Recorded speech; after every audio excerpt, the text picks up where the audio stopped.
Jurgen, just looking for an update on Bobby Firmino. First of all, whether or not you have any further indication whether he'll be back before the end of the season.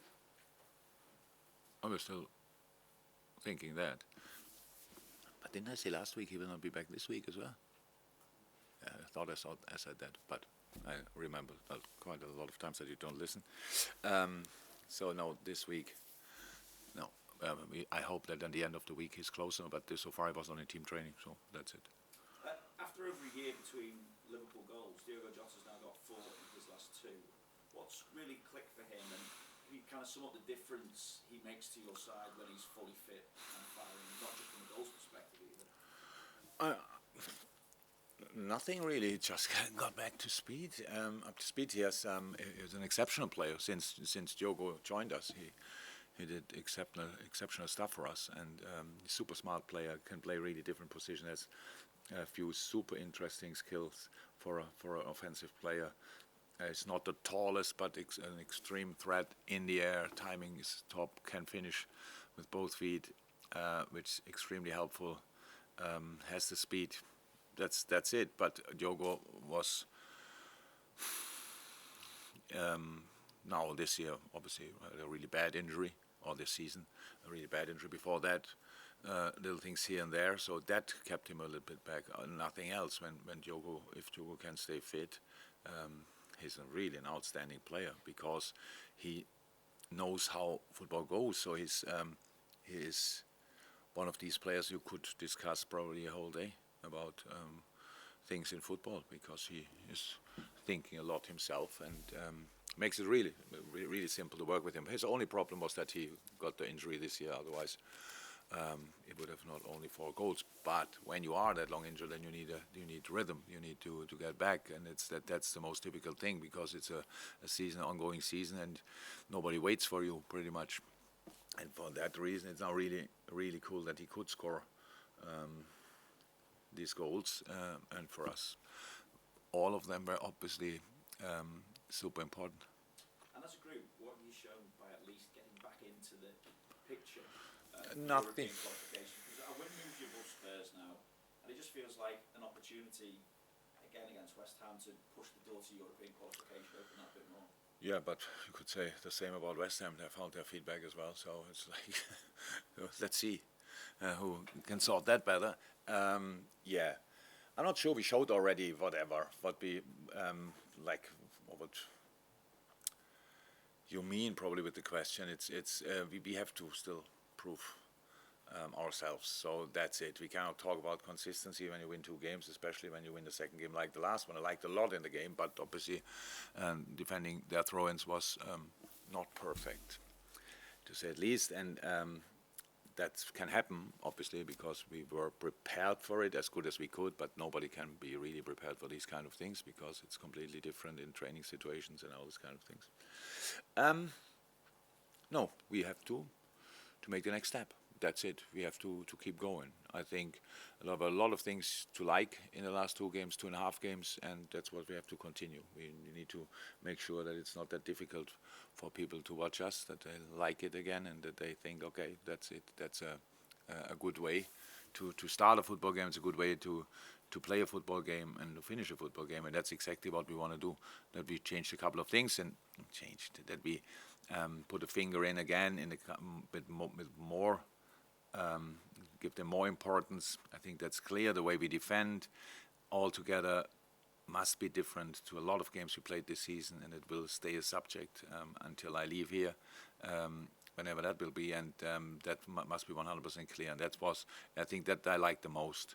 That yes, we struggled with set pieces. That's true in this last game with throw-ins at least, but in all other games we were super stable, and that's really important. And so the next game will be slightly different. Yes, West Ham is a top set piece team as well. Against Bournemouth, I think 2 goals came from a set piece, 2 came from a counter attack, from crosses exactly.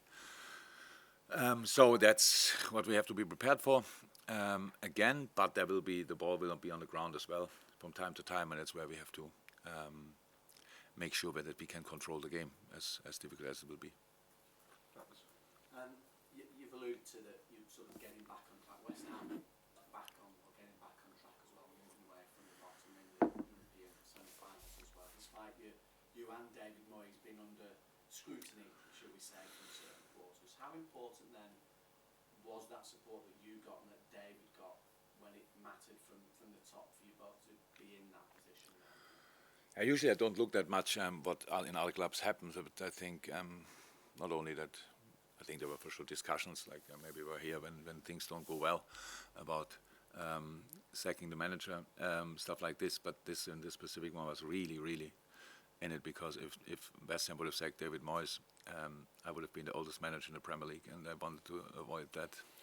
Really, somebody told me that before the season. I'm the second oldest. Who's the oldest? David Moyes. So since then, I fingers crossed for West Ham.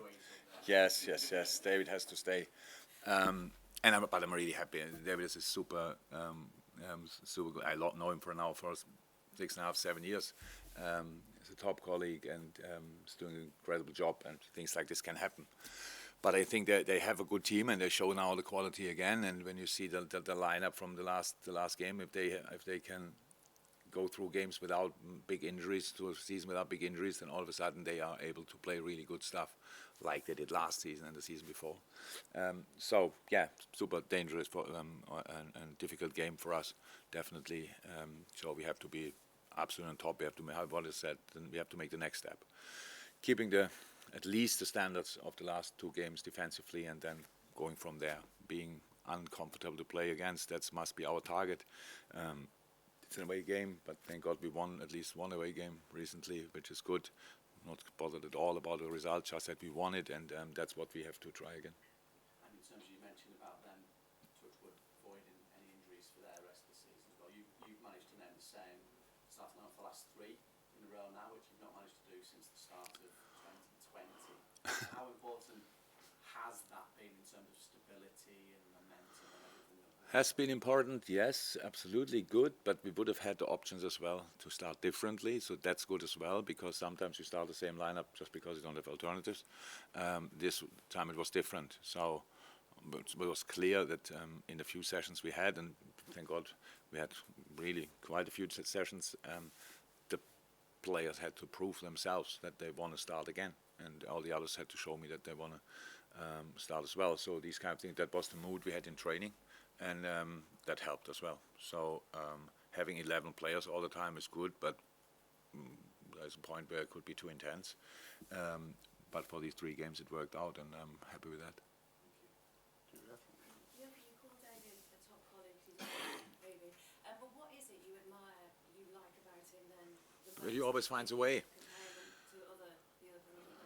First and foremost, he's a really nice guy. So I met him a couple of times. We had a beer after the game or stuff like this at any kind of coaches' meetings.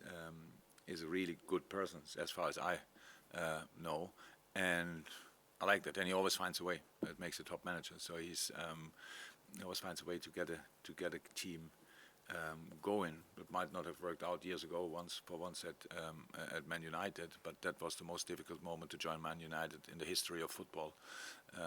Coming after Sir Alex Ferguson, congratulations, easy job. So apart from that, Davis stands for consistency. Long spells at Everton, obviously years ago, and now West Ham. Made West Ham his club, even when he was out for a while. But it's clear. It's always difficult to play them. Always difficult to play. And how said, he always finds a way to win football games, and that I respect that a lot.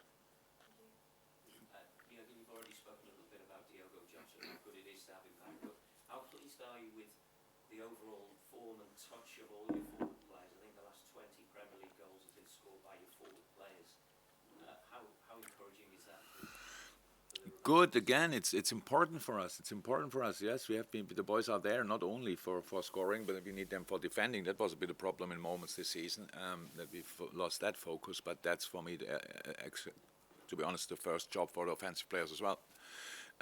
Because that gives you stability if you defend really as a unit, and we don't need any kind of players waiting in positions for a counter-attack or for whatever. We need players to defend collectively, and in that moment when we get the ball, then we have the speed and we have the technique to cause problems for other teams. So that's how it is.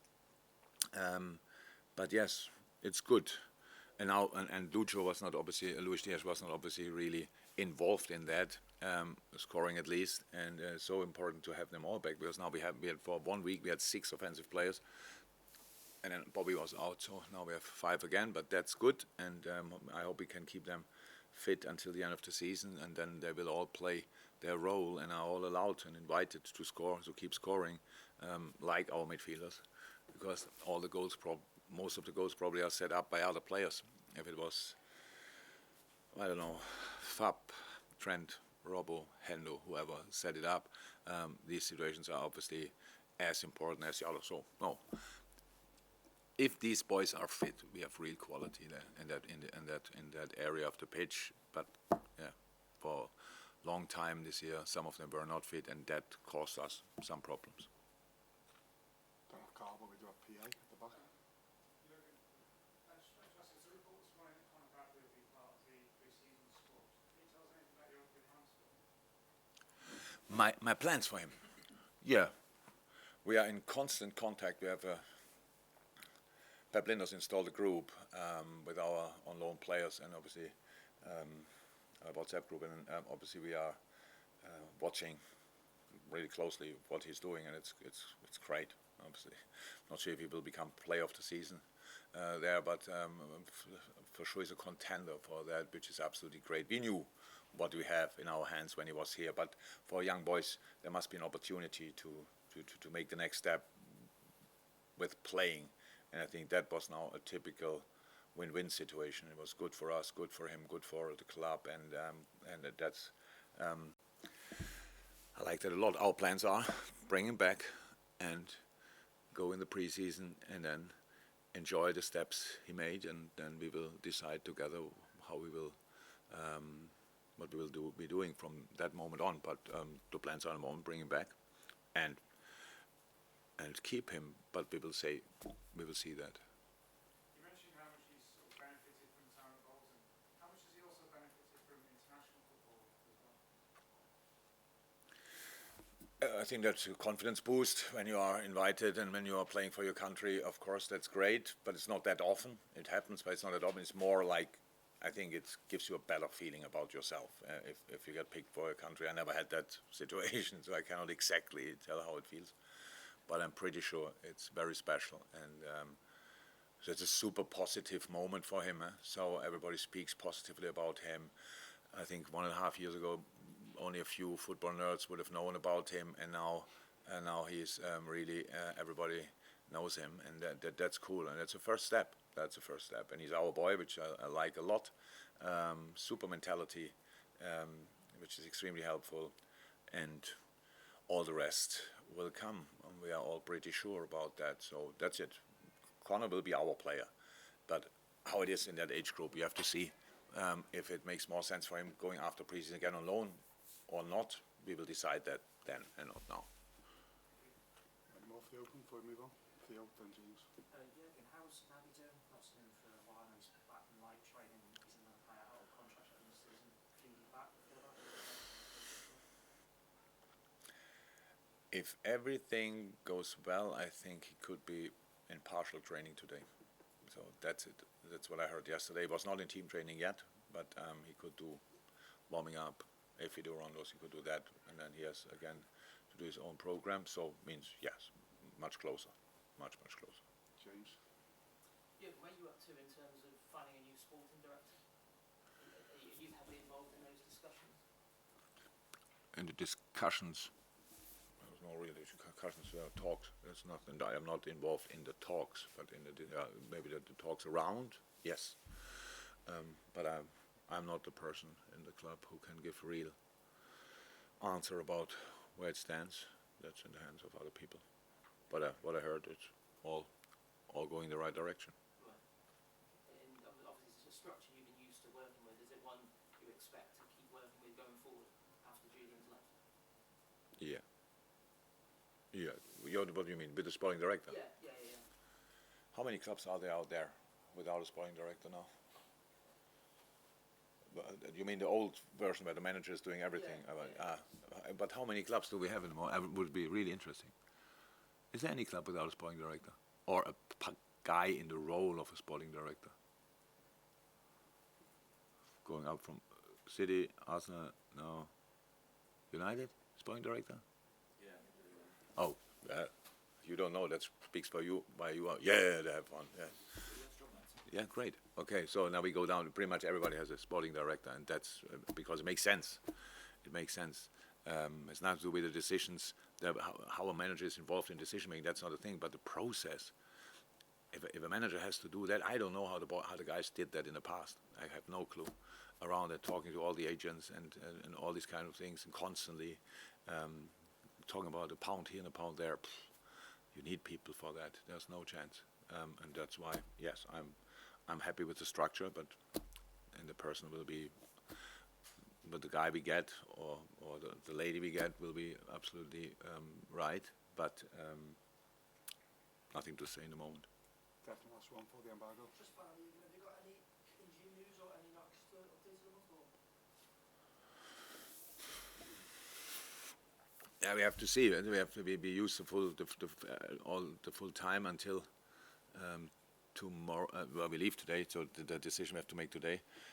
So Ivo, we need to see how it's with him. But in the moment, I'm rather positive, but that doesn't mean a lot.